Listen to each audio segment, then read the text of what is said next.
Welcome back to KTN News Desk. We're glad you're still watching. Well, let me now take you to Michael Karanja, who's talking dairy products, one of which I don't consume, the biggest one, milk.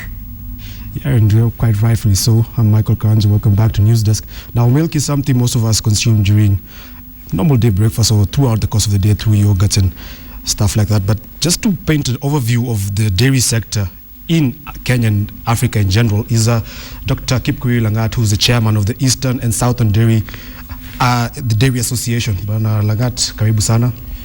Just to paint a picture of how big is the Kenyan dairy sector as it is right now.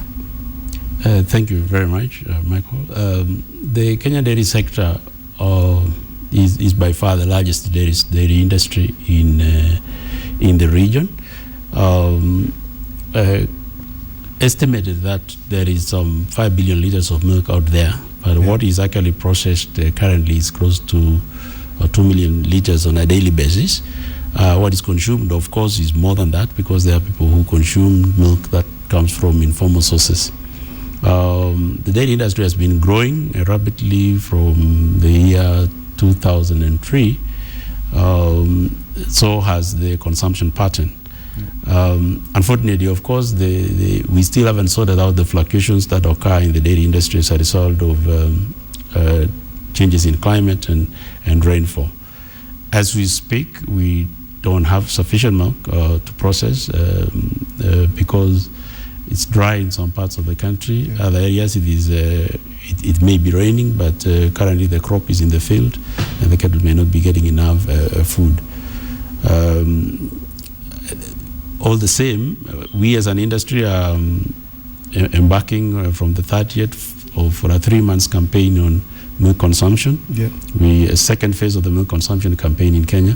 The first one was generally to sensitize people about taking milk because it is good for you. And this second one, which we are launching next week, is specifically to tell people to take processed, packaged milk because of safety and health concerns. Yeah, it's interesting you mentioned that the processed milk, because over the few months or years we've heard about the kind of role played by the informal sector in terms of the way they supply the market with milk. Now, you coming from people who you generally associate with processed milk producers, how big of a challenge is this informal milk sector? It is. You see, there's been substantial investment in the processing sector in this country. Both small processors who are producing fresh milk and they're taking it direct to the market, and the top 5 or so companies who actually do various value-added products. And to sustain those companies, you have to have a steady supply of milk to process. So at times there is competition for that milk, particularly when there is a shortage with the informal sector. And while we say milk that is consumed at the farm level, where you milk your cow and then boil the milk, is safe and it's okay. When it starts taking the road to go to the market, a lot of adulterations, as we say, is added to that milk and it's not safe. And that's why we are saying we need to clamp down on the informal sector, or at least ensure that we have given people the education to be able to make a choice between what is processed and packaged, sealed when you receive, and what is availed as loose milk. Something you mentioned earlier, especially in terms of just sourcing for people to supply milk, even for yourselves to process. Right now, we had some time where there was about to be some shortage due to dry, cold weathers. Sometimes we hear of milk gluts. Just looking at the dairy sector as a whole, what are some of the biggest challenges you face on a day-to-day basis?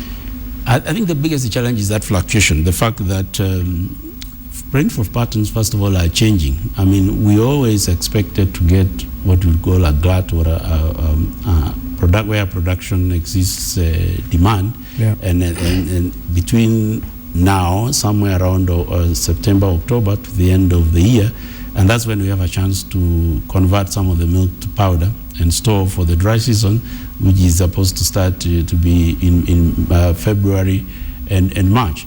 But this year, for example, we had rain and we had a surplus milk in January and February and going into March. And that's the time when we were stocking. And the period when we expect the milk to have gone up, that hasn't happened. To an extent that we do not have any stocks of powder anywhere in the country now. We have literally consumed whatever we were able to pick in January. So the patterns have changed, and in those patterns, when the drought comes, it changes the patterns of the way the cows breed. So the way you used to plan and be sure that this is a period of surplus milk may end up being a period of low milk. And it's quite challenging for processors looking for milk, enough milk to fulfill their capacity utilization. But I'm guessing this is not just a Kenya-centric challenge. And through the association you represent, the Eastern and Southern Dairy Association, you are organizing a conference just to address some of these challenges that might be affecting the industry, just not in East Africa, but in the whole region. But just to look at this conference that you're setting up, what is the kind of agenda that you're looking to set out for the dairy sector? There has been a lot of interest in Africa, both by the investors who have invested here, which are mainly local, and also we are seeing international players coming in. There have been interest in development partners who want to help the farmers to do dairy, because it has been found that dairy is in terms of reduction of poverty, is one of the best tools. And around the region. So there has been programs in all the countries, and I take an example of Uganda, which a few years ago was having a lot of milk going to waste. They have done a lot of investment in terms of processing their milk to an extent that they are now exporting powder to other countries, including Kenya. Yeah. In fact, I think they are now a net exporter into Kenya. So the conference here, we meet every year. We have met every year for the last 10 years to run this conference to exchange ideas in modern ways of producing milk at the farm level. But mainly we are interested in how to manage the value chain so that there is no break in the value chain from the farm all the way to the glass, the people who consume. And what are the investments that are required at every level of the value chain, and to check where there is weaknesses in terms of support systems for the dairy sector. Yeah. We will be interested in discussing government policies that are in place in the region to support the dairy sector. And particularly in this country, there's quite an interesting development, because with the agriculture being devolved and the county governments getting involved in dairy, we are now seeing real and major investments being put at the primary level by the county governments in terms of developing the dairy industry. If I may just ask you, are you going to be seeking legislation, some kind of government assistance in terms of entrenching the dairy sector in the region? Really, no. Really, we prefer policies. We're not really asking for. We prefer policies that favor the industry to ensure that we have policies that support the development of the industry, because it is not yet mature. But we are saying we are glad, particularly in Kenya, where the county governments have actually gone ahead and invested a lot at the primary level in terms of directly supporting farmers in artificial insemination services, installation of coolers to help in bulking and collection of milk. All right. And even areas of improvements of the road network so that we can collect milk in wider areas. All right. Dr. Kipkirui Lang'at there, just shedding more light on the African Dairy Conference that is going to be held at the KICC starting tomorrow. So you can make your way down there and just get more information from the players in the sector. And just before I hand over to Edith, just some news that's coming up from Kenya Airways, where Dr. Titus Naikuni has resigned and will be leaving the company earlier than scheduled. He was supposed to leave in December, but he's now going to be leaving in November 1st, leaving way for Buving Gunze, who will now take over as the group CEO and managing director. So that is, we'll have more details on that news in our subsequent bulletins. But then I hand you over to Edith, who has some interesting news from the White House.